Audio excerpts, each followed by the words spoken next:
रहमल्लाहु मन क़रा अल-फ़ातिहा। बिस्मिल्लाहिर्रहमानिर्रहीम।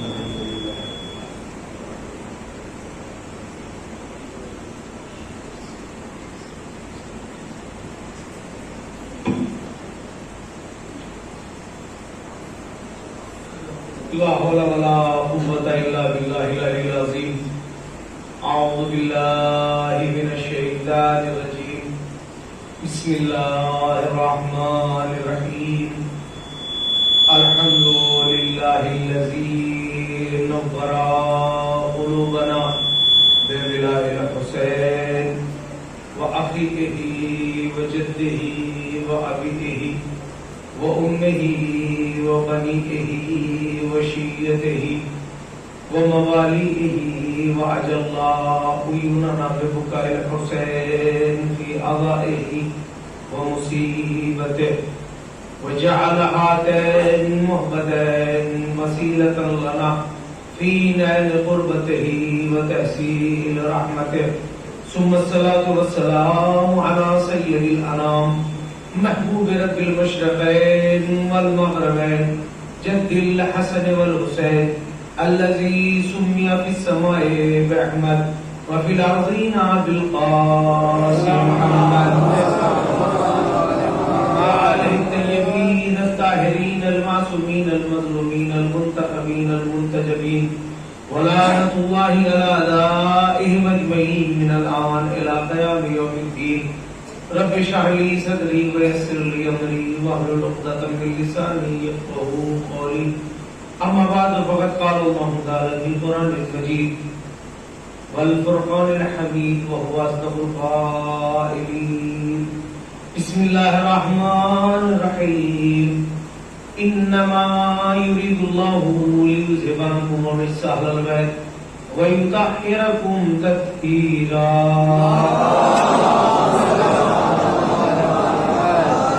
अस्सलामु अलल हुसैन व अला इब्निल हुसैन व अला औलादिल हुसैन व अला अस्हाबिल हुसैन।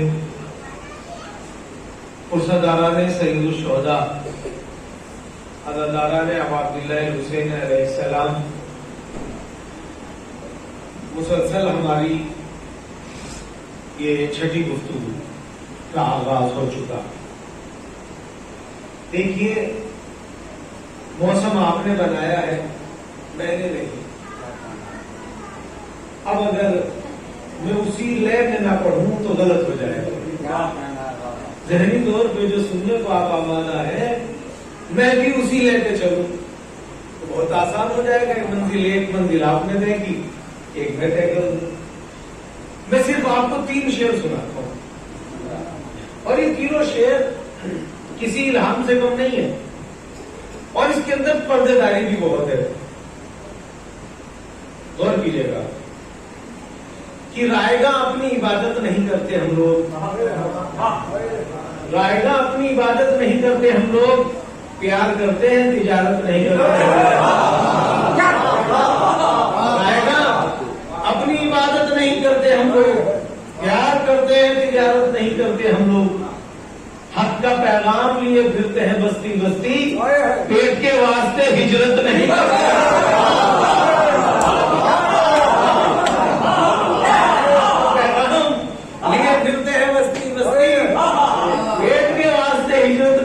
हम लोग। और ये शेर वाकई में इल्हामी कैफियत इसके अंदर है। गौर कीजिएगा कि और दूसरा मिसरा मैं पढ़ूंगा नहीं जब तक पूरा मिसरा समझ में ना आ जाए कि बास किरदार ही ऐसे है कि घिन आती है। बास किरदार ही ऐसे है कि घिन आती है, घिन घिन घिन आती है। बास किरदार ही ऐसे है कि घिन आती है, वरना हर एक से नफरत नहीं करते।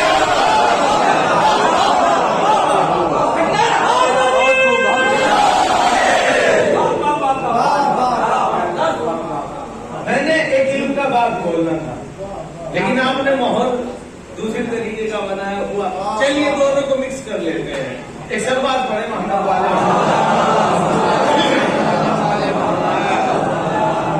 कल हमारी गुफ्तगू एक मोड़ पे आगे खत्म हुई थी। इस्मत और इलेक्शन, याद आया? इलेक्शन से तो बनेगा यहूदा, याद आया? क्या कहना है? और इस्मत से बनेगा यूसुफ। उसके दिमाग में ये बात चल रही थी कि यूसुफ की मौजूदगी में मुझे खिलाफत नहीं मिल सकती। बात वाज़ेह हुई? यूसुफ की मौजूदगी में याकूब की खिलाफत मुझे नहीं मिल सकती, लिहाजा यूसुफ को मार दिया जाए। यही तो हुआ ना। उसके दिमाग में एक बात और थी कि हम हैं 10 भाई एक माँ से, 2 भाई एक माँ से, मजबूरन इलेक्शन होगा तो ज्यादा हमारी तरफ होंगे, वोट हमको ज्यादा होंगे। जब वोट हमको ज्यादा होंगे तो याकूब के खलीफा हम बनेंगे, और इसी इलेक्शन में जब इलेक्शन होगा तो यूसुफ को मिलेगा 1 वोट उसके भाई का, वो भी खलीफा हम बनेंगे। बात वाज़ेह हुई है ना? तो लोगों ने अल्लाह के मनसब को, अल्लाह की दी हुई इस्मत को, मासूम दर्जे को इलेक्शन में तब्दील किया। समझ गए बात? इलेक्शन में तब्दील कर डाला। इलेक्शन किया जाए। मैं यहाँ बहुत सारी बातें कहना चाहता हूं, लेकिन ये जुमला सुन लीजिए ताकि मरहले आसान हो जाएं। जो मेरे पीछे जवान भाई बैठे हैं वो उनकी तवज्जो कम रहती है, उनकी तवज्जो के लिए कह रहा हूं।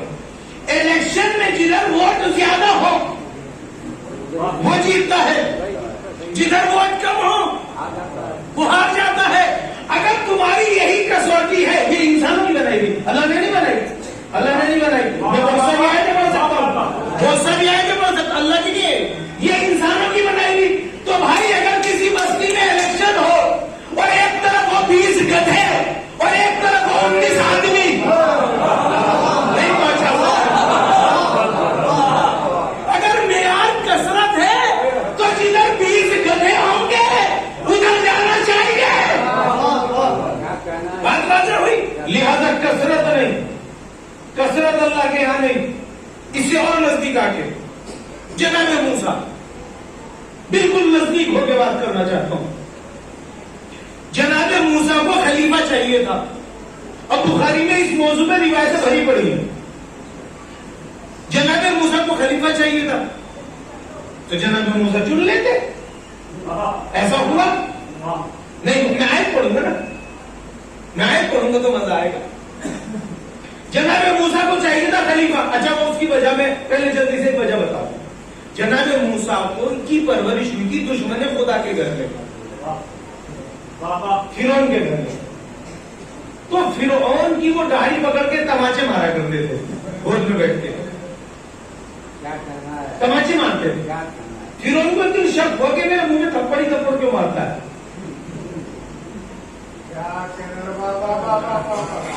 नहीं पहुंची मेरी बात। ये अल्लाह के नुमाइंदे की पहचान है, चाहे वो मूसा हो चाहे मोहम्मद मुस्तफा का जानशीन हो। नहीं पहुंची मेरी बात।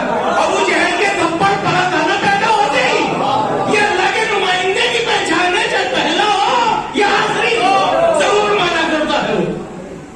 तमाचा मारता रहा। अब उसको इतनी शक हो गया, कहने लगा वो ये बच्चा जो है मुझे आम बच्चा नहीं लगता, शायद ये वही क्यों ना हो जो मेरी हुकूमत को पलट देगा।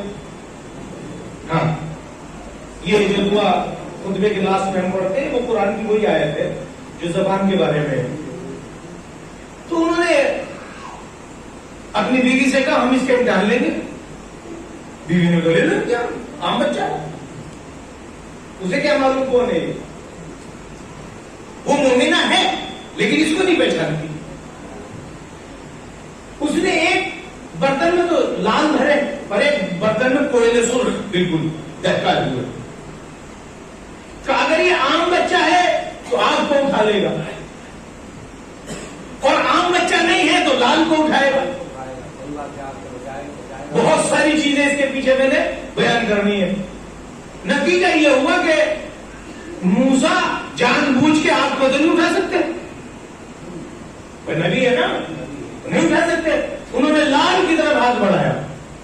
अल्लाह ने जिब्राइल को भेजा, जिब्राइल ने हाथ पकड़ के आग पे रख दिया। क्या करना है? आग का अंगारा उठा के मूसा ने मुंह में रख लिया। जिसकी वजह से आपकी जबान में नुकनत आ गई, बात को साफ साफ बयान नहीं कर पाते। ये वजह थी जो आपको एक खलीफा की जरूरत थी, स्पीकर की, असिस्टेंट की जरूरत थी कि जाके वो हमारी बात बयान कर। अब यहां पे रुक के मैं अपने सामीन की खिदमत में हदिया करना चाहता हूं। बड़ा इल्जाम है हमारे ऊपर तकैये का, नहीं पहुंची मेरी बात। ये बताओ अल्लाह मियां ने जिब्रील के जरिए से मूसा पे तकैया क्यों करवाया? अब तो बात वाज़ेह हो गई। अगर ये हराम होता तो अल्लाह न कराता। अल्लाह ने आज हीरो बिलाल में जो उठवा के आग पर रखवा दिए, अब वो आग से जली जबान, अब जलना भी जरूरी था। देखिए वही खुदा जिसकी मैं तारीफ करना चाहता था, मूसा को जलाता है, इब्राहिम को बचाता है। क्यों? यहाँ मसलहत जलने में है, वहां मसलहत अब्दुल्लाह बनने में है। अजीब परवरदिगार आलम है। देखा आपने, एक जगह डुबोता है, एक जगह उभारता है, एक जगह जलाता है, एक जगह बचाता है। क्या सिस्टम है तेरी खुदाई का? क्या करना चाहता है? कि दुनिया को यही तो बताना चाहता हूं कि दुनिया ये समझती है कि इज्जत तख्तो ताज में होती, इज्जत न तख्त में है न ताज में है। जो हदिये हम दे देते हैं उसी में इज्जत मिलती है। तो जिल्लो मंतशा तो इज्जो मंतशा बेदखल है। सब बात बड़े मोहम्मद अजीब परवरदिगार आलम, एक जगह जला दिया, एक जगह बचा दिया। अब जबान चुपे अटकने लगी थी, अल्लाह का हुक्म आया, मूसा जाओ। कहां जाओ? फिरौन के पास। अब मैं सूरह ताहा की आयतें पढ़ना शुरू कर देता हूं। इज़हबा इला फिरौना, ए मूसा और ए हारून, दोनों जाओ और जाके उसे समझाओ, उसका दिमाग ज्यादा खराब हो गया। तो जनाब मूसा ने वहां पर एक रिक्वेस्ट की, परवरदिगार रब्ब इश्रह ली सदरी व यस्सिर ली अमरी, परवरदिगार आलम मेरे सीने को कुशादा कर दे, मेरे अमल को आसान कर दे। कुरान की आयतें भाई संभल के, रब्ब इश्रह ली सदरी अमरी वहलुल उक़दतम मिन लिसानी, मेरी जबान की गिरहें खोल दे।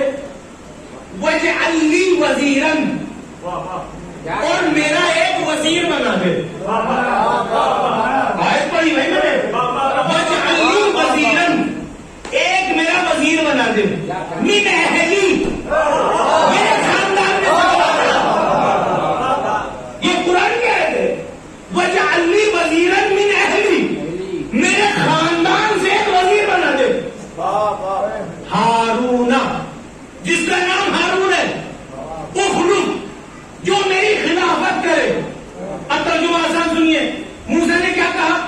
परवरदिगार मेरी जबान की गिरे खोल दे, मेरे सीने को आसान कर दे, और मैं जा रहा हूं तेरी तकलीफ में, मेरा एक वजीर बना दे। नंबर 1 वजीर, नंबर 2 अहली, नंबर 3 हारून, नंबर 4 अखी, मेरा भाई बना। नहीं पहुंची मेरी बात, जैसे मैं मेहनत कर रहा वैसे नहीं पहुंची। नहीं अभी नहीं ठहरिए। मेरा वजीर खानदानी, नाम क्या है? हारून, रिश्ता क्या है? अखी मैंने भाई। 4 सिफतें बयान कर दी। जो बेदार है वो मेरी बात का जवाब देगा। जब तूने मूसा 4 सिफतें बयान कर दी तो बना ले।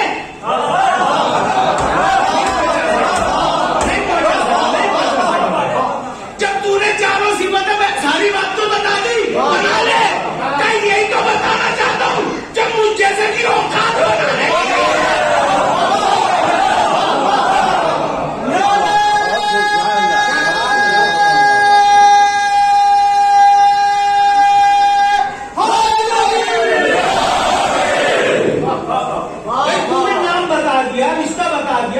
बता दिया और उसका सब कुछ एड्रेस बता के बना ले। कल यही तो बताना चाहता हूं, बनाता अल्लाह है, उम्मत मानती है। उम्मत का काम बनाना नहीं है, बने बनाए को मानना है। अभी अगर आप वहां नहीं पहुंचे तो नजदीक आइए। अब सुनिए कुरान उसकी सही मुस्लिम सही बुखारी कहती सुनिए। या अली अंता मिन्नी बिमंजिलत हारून मिन मूसा, इल्ला अन्नहु ला नबिय्य बादी। ए अली, तुझको मुझसे वही निस्बत है जो हारून को मूसा से थी। क्या क्या निस्बत थी? वजीर। तो जो भी बुखारी को मानता है, इस हदीस को मानता है, सबसे पहले मोहम्मद का वजीर मानना पड़ेगा। चुके क्या चुके मेरा वजीर, फिर अहल तो चचेरा है, हारून भी चचेरा, अली भी चचेरा। नाम भी रोशन हो गया, रिश्ता भी रोशन हो गया भाई होना।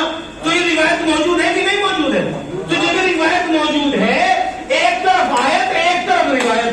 पिछली बार की बात अगर आपको याद हो, जब आयत और रिवायत मिल जाए तो मान लो,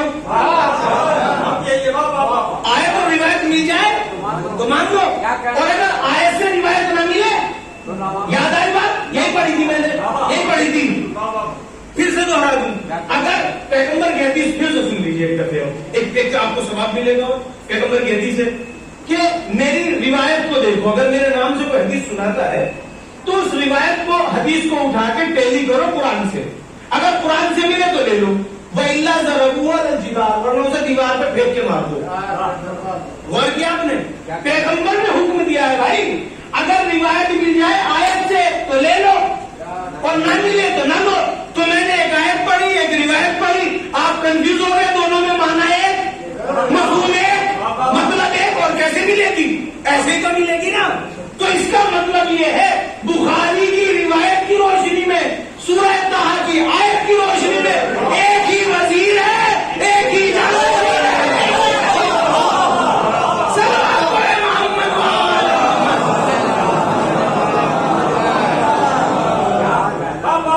कुछ बात पहुंची?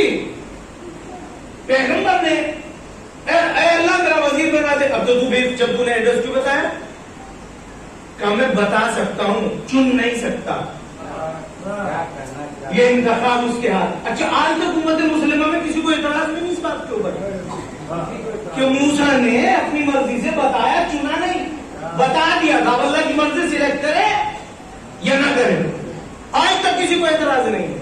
और जब यहां ये बात आती है कि या अली अंता मिन्नी में मंजिलत हारूना बिन मूसा, हर उम्मत मुसलमान, हर मुसलमान, बुखारी का मसला नहीं है, हर मुसलमान ने इस हदीस को माना कि हदीस सही है पैगंबर से। तो फिर टेली क्यों नहीं की जाती? टेली करनी चाहिए ना, करनी चाहिए कि नहीं करनी चाहिए? कुरान वो ज्यादा पढ़ते क्या हम? वो ज्यादा पढ़ते हैं, हदीस वो ज्यादा पढ़ते, हमारे यहाँ है कहाँ? मैं ये सुन ली बस, कहाँ कोई सुन रहा है, कहाँ कोई पढ़ रहा है, कहाँ स्टडी कर रहा है किताबें? तो फिर उनको समझ में ज्यादा आना चाहिए, हमको कम आना चाहिए।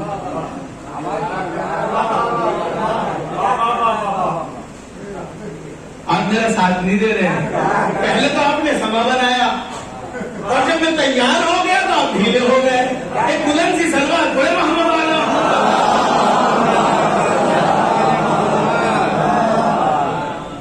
तो होना तो ये चाहिए कि वहां ज्यादा समझ में आए, यहाँ कम समझ में आए, लेकिन यहाँ ज्यादा समझ में, वहां ज्यादा, वहां कम। उल्टा क्यों हो गया? मैं बताऊं उल्टा कैसे हो गया? रसूल अल्लाह दुनिया से जा रहे थे, जाते जाते कहने लगे अली मान कुरान, कुरान मान अली। अली कुरान के साथ है, कुरान नबी के साथ है, अली कुरान के साथ है, कुरान नबी के साथ है। जब तक हर आदमी नहीं समझेगा कहता रहूंगा अली कुरान के साथ है, कुरान अली के साथ है। पढ़ते जरूर है, समझ में नहीं आएगा, नहीं आएगा। क्यों?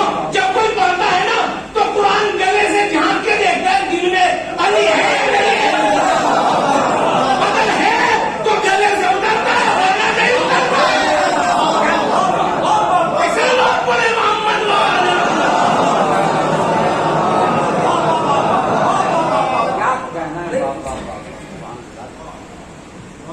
कुरान एक पाको पाकीज़ा शय, दिल एक पाको पाकीज़ा खुदा की तरफ से दिया हुआ हदिया है।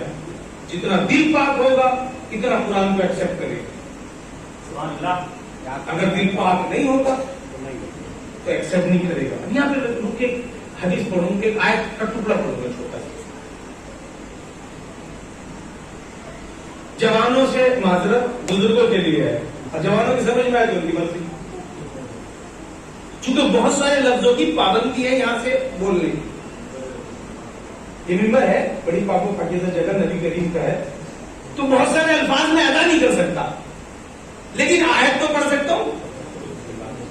आयत की रोशनी में तो बात पहुंच सकती है।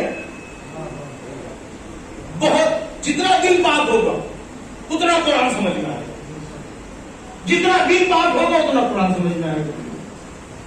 दिल कितना पाक होगा जितना लुकमा पाक होगा, जितना लुकमा पाक होगा इतना दिल पाक होगा। लुकमा कब पाक होगा? जितना रोजगार पाक होगा। मैंने आपसे शुरू में कहा था, मैं इल्म का एक बात बोलना चाहता हूं। अल्फाज आप खुद समझ लेना, मैं वाकया बयान करना चाहता हूं।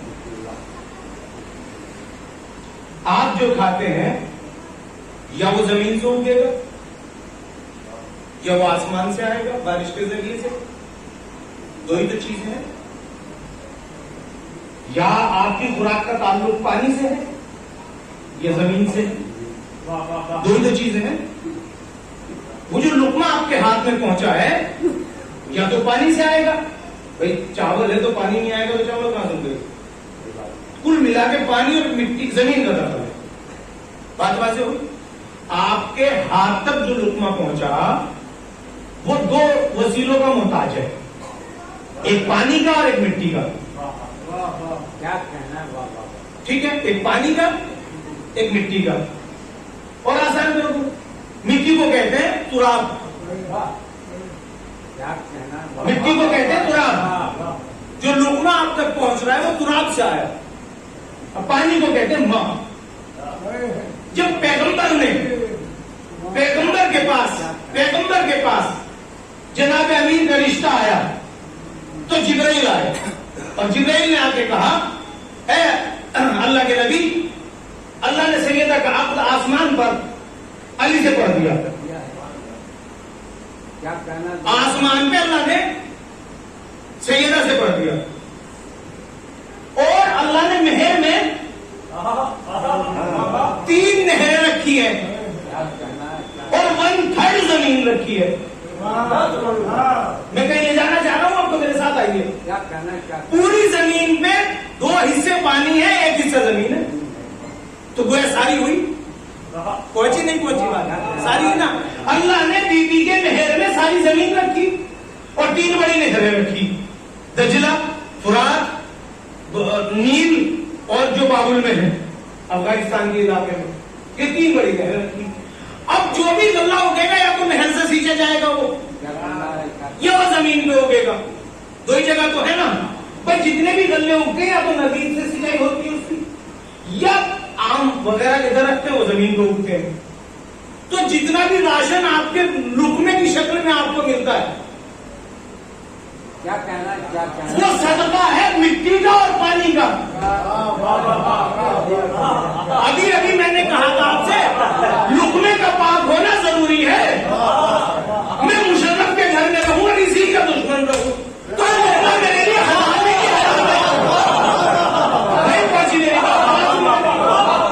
इसी के घर में रह के इसी का दुश्मन रहूं, इसी का मुखालिफ रहूं तो लुकमा इसका खाना मेरे लिए हलाल है कि हराम है? नहीं पहुंची मेरी बात, अभी भी नहीं पहुंची। सारी जमीन सैयदा के जहज में, सारा पानी सैयदा के नहर में, और जो भी लुकमा आता है या पानी से आता है या जमीन से आता है, अगर फातिमा का वो पता है तो लुकमा हलाल है।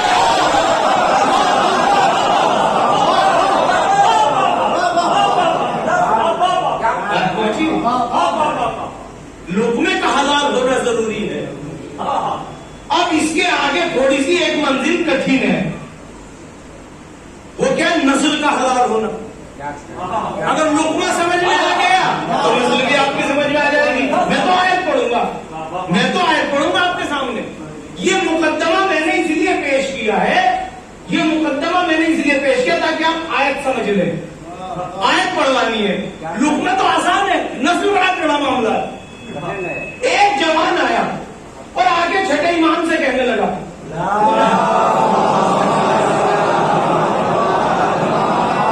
आगे देखे कौन कौन पहुंच पाता। आधी बात मैंने कह दी, लुकमे की आधी रह गई। ये इससे इंपोर्टेंट बात है।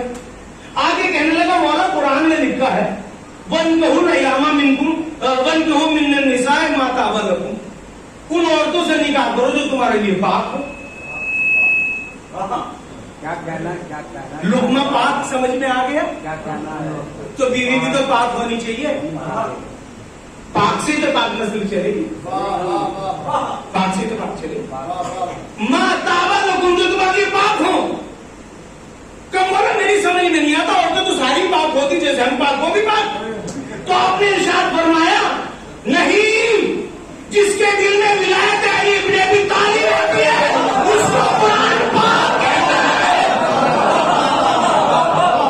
एक सलवात पढ़े मोहम्मद वाले।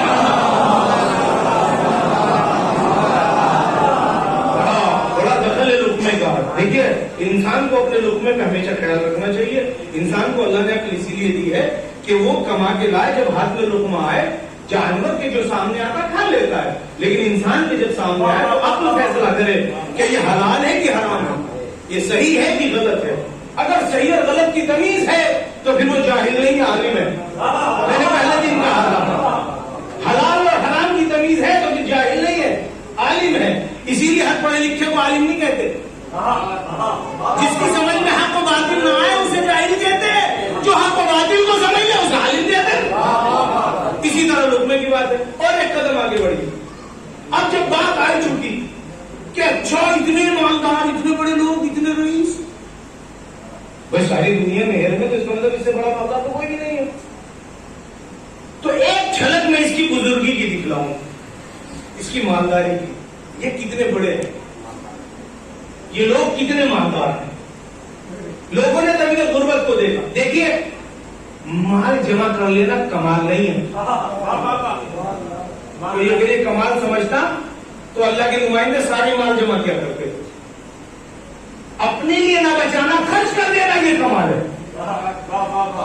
अल्लाह के नुमाइंदों ने बहुत से घर भी नहीं बनाया, झोपड़ी में गुजार दी। तो माल जमा करना कमाल नहीं है। अगर तो माल जमा नहीं करता तो इसका मतलब ये नहीं है वो बेकार आदमी है। अगर वो कोई गरीब है तो इसका मतलब ये देखो करता क्या है। हमने तो देखा कि जिसके पास कुछ भी नहीं है, जब इंतकाल हुआ तो पीठ पे काले काले निशान पड़े हुए थे। कई निशान कैसे हैं कि रात भर अली लोगों के घर राशन पहुंचाते थे अपनी पीठ पे लाद के। जो रातों को लोगों की खैरात से घर चलाता हो वो माल नहीं जोड़ता है, दूसरों को पालता है। एक कदम और आगे आइए, एक कदम और आगे आइए। एक औरत ने जो जवाब दिया वो जवाब सुनते जाइए। फिर मैं बात करूं, एक खातून इमादिया नाम की, इसके 7 बेटे, सातों के सातों अमीरुल मोमिनीन के साथ जंग में शरीक हुए और शहीद हो गए। उन्हें कभी इसके माथे में बल नहीं पड़े, बल्कि ये जंग में खुद जाती थी। और रजस खानी होती है ना जंग के लिए उभारना, वो भी पड़ती थी। मारियों को बड़ी फिक्र थी इस औरत से मिलने की। क्या कैसी दिलेर औरत है, 7 बेटे शहीद हो गए, जंग में मारे गए, और उसके बाद फिर भी ये अली का पीछा नहीं छोड़ती, अली के साथ रहती है और उसी की तरफ से बोलती है। मियां अली का तरफदार खरीदने बेचने की चीज नहीं है, वो तो मां के किरदार से आता होता है, जमीन में मां के किरदार से आता है। एक बार उसने कई मरतबा मैसेज भेजा इसको बुलाने के लिए, ये नहीं आई। ये हज को गई, वो भी हज को गई। हज के जमाने में इसने पैगाम भेजा, नौकर आया, आगे कहने लगा आगे मिलना चाहते हैं, तो वो मिलना चाहते हैं, आप मैं तो नहीं मिलना चाहती। मुलाकात तो जब दोनों मिलना चाहते हैं। एक मतलब देखिए, एक जुमला सिर्फ कहने के लिए इतनी जरूरत है और पूरा एक वाकया इसके पस मंजर में पेश करना है। आखिर ये हुआ कि वो एक बार आमने सामने मुलाकात हो गई। नौकर ने इशारा किया यही है वो खातून। उसने रास्ता रोका और कहने लगा मैं तुझसे मिलना चाहता हूं, तू मिलना नहीं चाहती क्या? वो बोलो क्या कहना है। अब जवाब नहीं था तो उसने थोड़ा सा माल मंगाया तश्त भर के और कहा लो, कुछ भी नहीं, ये काम था, तुम्हें माल देना था, क्या दे दिया, ध्यान हो जाओ। कितनी खिदमत हुई, कितनी जिल्लत हुई। क्या कहना है? बेटे वहां कुर्बान हुए, माल लेके भी इज्जत की बात नहीं की, बड़ी जिल्लत महसूस हुई।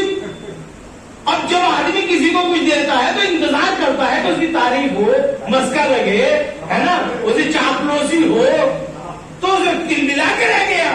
कहने लगा एक बात तो बता, मैंने तुझे इतना दिया, अली तुझे इतना देते, कहे फूटी कोड़ी भी ना देते। अब तो ये खुश हो गए, अब तो ये खुश हो गए, अली होते तो देते, कहे फूटी कोड़ी ना देते। अब इन्होंने सोचा मेरी तारीफ होगी, तो एक मर्तबा इरशाद करिए, खातून कहती है वो एक फूटी कौड़ी ना देते, क्यों? वो बैतुल माल जमा कर देते यतीमों को पालने के लिए, तेरी तरह लोगों को खरीदने के लिए। इस्लाम पढ़े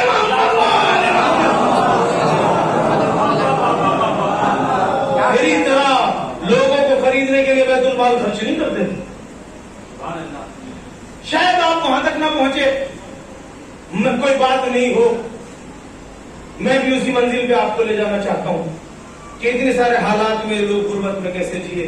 छोटी छोटी बातें, बहुत सारी मिसालें हैं कि एक मोमिन आया रहा कि कहने लगा कि वो मैं बहुत ज्यादा गरीब हूं, तो इमाम ने इरशाद फरमाया नहीं तू बहुत मालदार है। नहीं मैं बहुत गरीब हूं। ठीक है, मैं इशारा किया, सोने की हो गई दीवार, ले जा। जब दीवार की तरफ बढ़ा तो आपने कहा ठहर, हमारी मोहब्बत निकाल दे, मोहब्बत वापस दे के जा, पीछे हट गया ना, सोना नहीं चाहिए। कहा आज के बाद ये बात क्या नाम है, क्या कहना है? उससे मालदार कौन हो सकता है? तो ऐसे तो बहुत सारे वाकयात। एक दिन इमाम हसन अलैहिस्सलाम ने,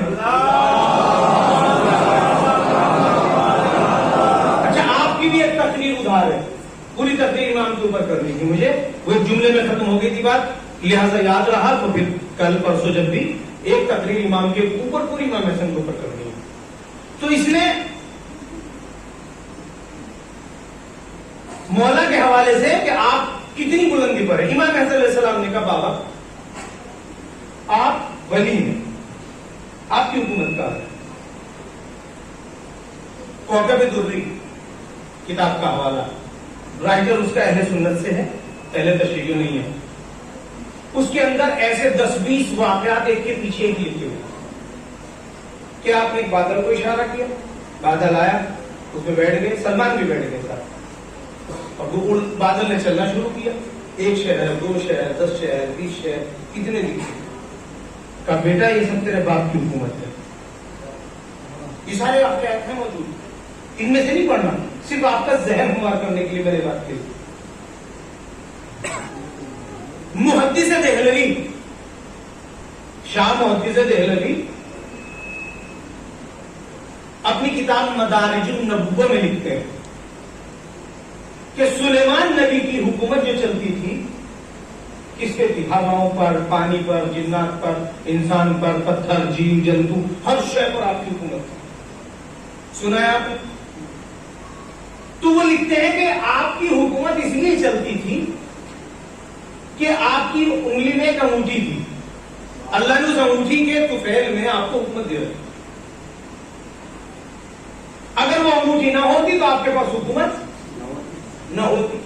और खुद ही लिखा उन्होंने कि एक दिन वो अंगूठी चूहा ले गया तो सारी हुकूमत खत्म हो गई। ऐसी चीजें चूहों के पास नहीं, शेरों के पास रखी जाती है।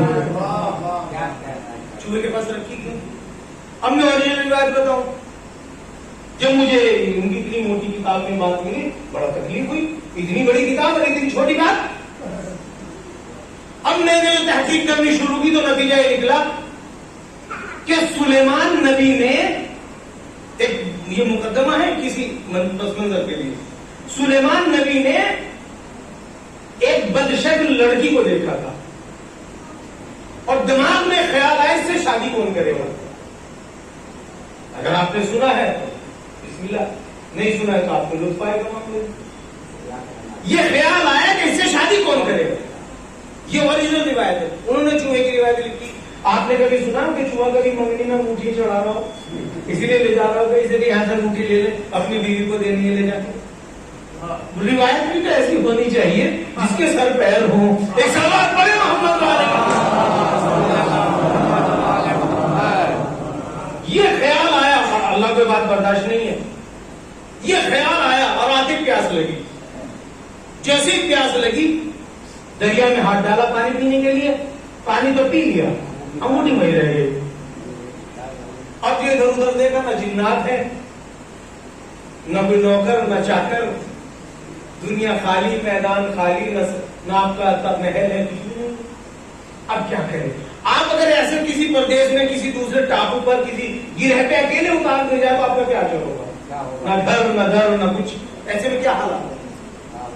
सबसे पहली जरूरत होगी 2 रोटियां, फिर जरूरत होगी सर छुपाने की जगह, और समझदारों को तो निकाह। 3 ही चीजों की तो जरूरत है इंसान को। अभी ऐसी लग तक खड़े हुए थे, करें तो क्या करें? बड़े बेहाली में खड़े हुए हैं, तंगदस्ती में खड़े हुए हैं। इतने में एक मछियारा कश्ती लेके आया, उसने देखा बड़ा ठीक ठाक सेहतमंद जवान खड़ा है, कब मेरे यहां नौकरी करोगे? तो अभी तो खुश हो गए, और क्या चाहिए था? और क्या चाहिए था? एक सेहतमंद आदमी तो मैं भी है, उसे नहीं मालूम नौकरी करोगे कि हाँ मैं तो तैयार हूं, क्या दोगे? खाना देंगे, और क्या देंगे? हाँ तो ठीक है, लेकिन रहेंगे काम तो रहने का भी दे देंगे। कमाबूद तेरा एहसान है, खाना भी मिला, रहने का भी मिला। अभी ये जा रहे थे, जाते जाते इन्होंने समंदर में चूंकि ताकत होता मछली ज्यादा पकड़ी, जाल को ताकत से खींचा, बहुत सारा कमाया, वो तो खुश हो गया। मछियारा वो जो मछली पकड़ने वाला था खुश हो गया, ये तो बड़ा अच्छा जवान मिला हमको, इसने बहुत सारा काम किया और आमदनी भी ज्यादा हो गई। वो खुश हो गए, घर ले गया, कभी खाना भी हमारे साथ खाते रहना, और 2 मछलियां ले जाता था अपने घर में रोज। दोनों मछली फ्राई हुई और वो एक उसने खा ली, उसने खा ली, सो गए। माबूद तेरा एहसान, छत भी मिली, खाना भी मिला, मजदूरी भी मिली। अब इसको नहीं मालूम ऐसा क्यों हुआ। चंद रोज की ईमानदारी के बाद मछियारे ने कहा मेरी एक बेटी है तो तुझसे निकाह कर ले, कितनी अच्छी बात है। अब तो सुलेमान खुश हो गए, महमूद और क्या चाहिए था? घर भी मिला, बीवी भी मिली, रोजगार भी मिला, खुश हो गए। तो बच्चों ने आपकी मेरे साथ खुश हो गए, बहुत ज्यादा खुश हो रहे थे। शादी हो गई। शादी के बाद दुल्हन ने सबसे पहले एक अंगूठी पेश की। दुल्हन ने सबसे पहले अंगूठी पेश की। क्या ये कहां से आई? क्या बाबा मेरे लिए दो मछली लेके आते, एक उनकी एक मेरी। एक दिन मैंने नियत की थी ये मछली मेरी, ये मेरे बाबा की। जो मेरे नाम की थी उसको जो मैंने चीरा, उसके पेट में से अंगूठी निकली। मैंने सोचा शादी तो होगी नहीं, और अगर होने भी लगी तो मैं अपने दूल्हा को यह अंगूठी दूंगी। सुलेमान ने अंगूठी हाथ में लेके दे ली और कहा चेहरा तो निकला, अब जो चेहरा निकला वही वाली लड़की है, लिहाजा बोल नीचे रहने चाहिए, ऊंचे नहीं होनी चाहिए। सलमान बोले मोहम्मद वाले अब आगे चलिए, अब एक आयत पढ़ता हूं। सुलेमान ने जैसे अंगूठी उंगली में डाली, वो तख्त-ओ-ताज हंस के लौट के वापस हो गया, सारी दुनिया उनकी वापस आ गई। इसको मैंने तमाम क्या भी आयत पढ़ता हूं। वो मेरे ना से मैं ये नहीं नफ्स होते रहा मर रहा कि लावल्ला और वो मेरे ना से युकीमून सलात व यूतून ज़कात व हुम राकिऊन। कुछ लोग ऐसे हैं जो नमाज कायम करते हैं और रुकू की हालत में ज़कात देते हैं। मेरी बात पहुंच नहीं रही है। रुकू की हालत में ज़कात देते हैं। ये एक बार आयत आई और एक ही बार इस पे अमल हुआ। एक बार आयत आई, एक बार अमल हुआ। जब ये आयत आई, जनाब अमीर रुकू में थे, साहिल ने आया, आने के बाद सवाल किया। सवाल करके कहता है किसी ने कोई जवाब मस्जिद से ना दिया, तो जो मस्जिद में था वही तो सुनता, जो मस्जिद में नहीं था वो कैसे सुनता? जब तक वो मस्जिद में पुकारता रहा, अली ने सुना ही नहीं। जब उसने कहा माबूद तेरी बारगाह से खाली हाथ जा रहा हूं, जो उसकी बारगाह में था उसने सुन लिया, उंगली से इशारा किया, उसने अंगूठी निकाली, लेके चला गया। तवज्जो नहीं किया आपने, वो लेके चला गया। बहुत सारे लोगों ने अंगूठियां बनवाई और पहनी और फकीर को दे दिया। जब हम नमाज पढ़ेगा अंगूठी ले जाना, सलावत पढ़े मोहम्मद वाले, जब हम नमाज पढ़ ले जाना अंगूठी फकीर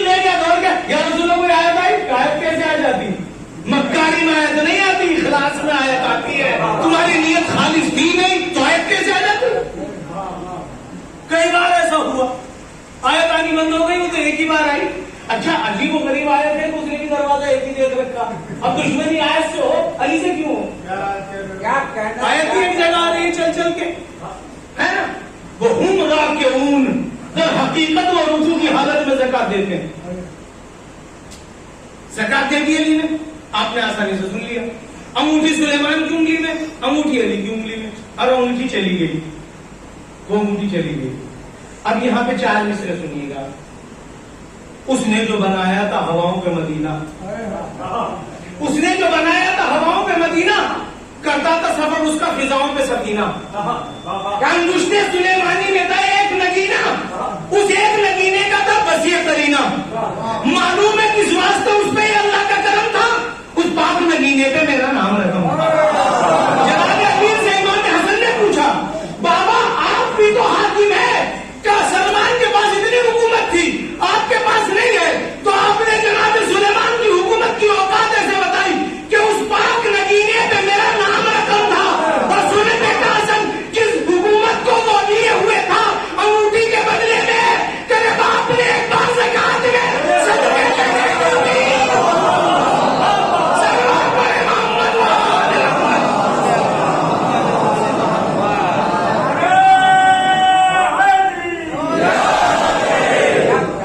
जिसके एक वक्त की ज़कात सुलेमान की हुकूमत है,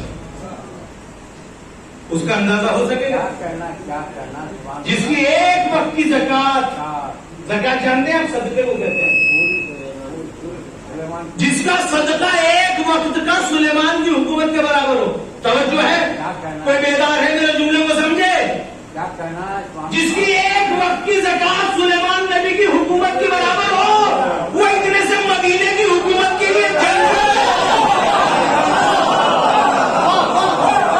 से मदीने की हिलाफत के लिए तलवार का था। अरे तलवार क्यों नहीं उठाई? तू वो जूतियां झाड़ दे तो सुलेमान जैसी हुकूमतें जड़ पड़े। सलमान बड़े मोहम्मद वाले बस एक बात कहनी थी, खैबर फतह किया। खैबर फतह करने के बाद जब आप लौट रहे थे, एक एक आदमी से हाथ जोड़ के तवज्जो चाह, तो बात तमाम कर रहा हूं। जब खैबर फतह कर किया तो खैबर में इतना सोना मिला था कि मदीने के अंदर बच्चे सोने के ढेरों से खेल रहे थे, सोने के ढेरों से खेल रहे थे। सब औरत को ये इंतजार था कि उसका शौहर लाएगा, और लाया, गठरी बांध बांध के सोना लाया। जब अली घर में आए, कौन बेदार है मेरी बात को सुने, जब अली घर में आए तो खाली हाथ लाए, एक तलवार थी जिसपे खून लगा था। सैयदा ज़हरा ने तलवार को साफ किया, धोके टांग दिया, इंतजार करती रही। अली नहीं लाए तो नौकर लाएगा, जब नौकर भी नहीं लाया, कहा अली सबके घर में माल आया है, सबके घर में माल आया है, आप नहीं लाए, क्या कोई नौकर लाएगा? क्या नौकर भी नहीं, कभी रात के घर में तो कुछ भी नहीं, सबके घर में आ गया। क्या सैयदा वो सदका था, तू सैयदा है। सलमान बड़े मोहम्मद वाले इसीलिए नहीं लेके आया, मैं इसीलिए नहीं लेके आया। ये शब रोज हमारे अबा अब्दुल्लाह हुसैन अलैहिस्सलाम से मखसूस है। दिन रात 2.25 महीना हम तो पुरसा नहीं लेते। हर खुशी हर गम हमारा आले मोहम्मद से मुत्तसिल है। वो खुश तो हम भी खुश, वो मगमून तो हम भी मगमून। एक रिवायत सुनाना चाहता हूं,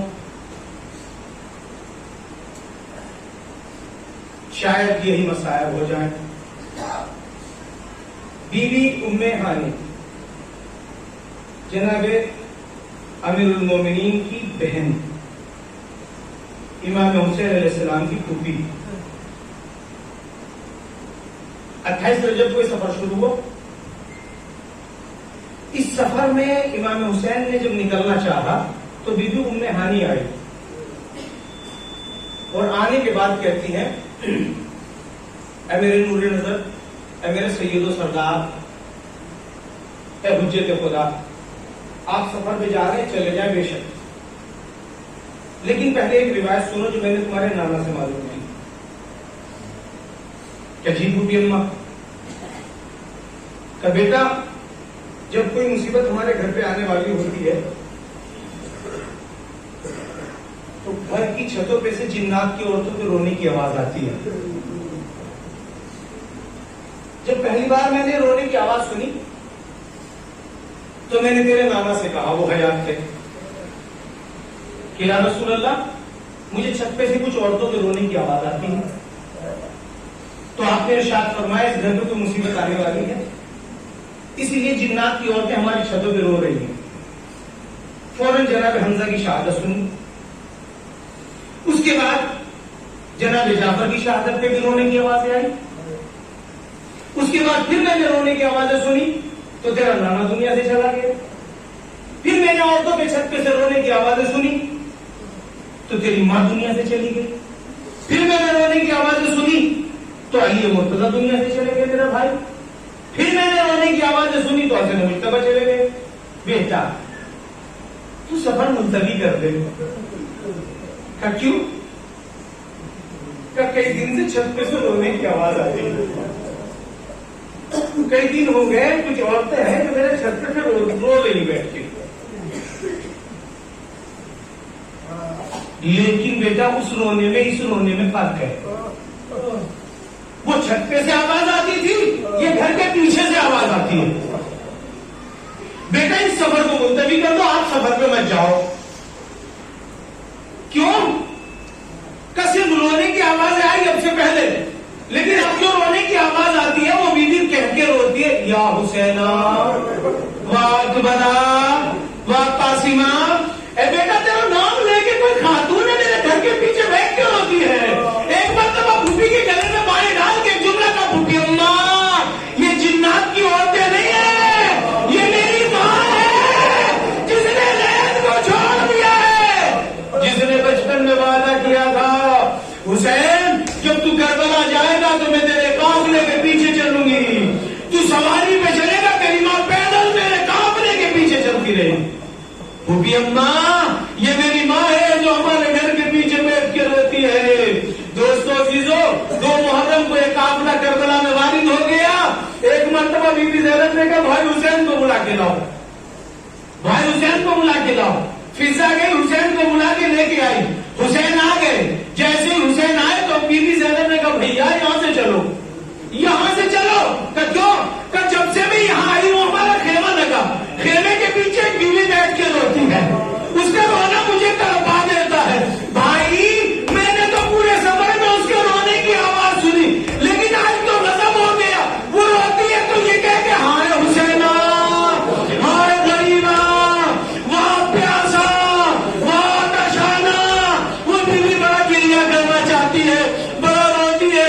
एक मरतबा इमाम हुसैन ने बहन को मेरे से लगा के क्यों लगा, बहन वो मेरी माँ है, कोई और नहीं है, जिसने वादा किया था हुसैन जब तू करना, मैंने तुझको पाला, मैंने चक्किया पीस के पाला। जब तुझको अपने घर में कोई काम करती थी तो तुझे गोद में लेके काम करती थी, अगर चक्की भी चलाती थी तुझे गोद में लेके।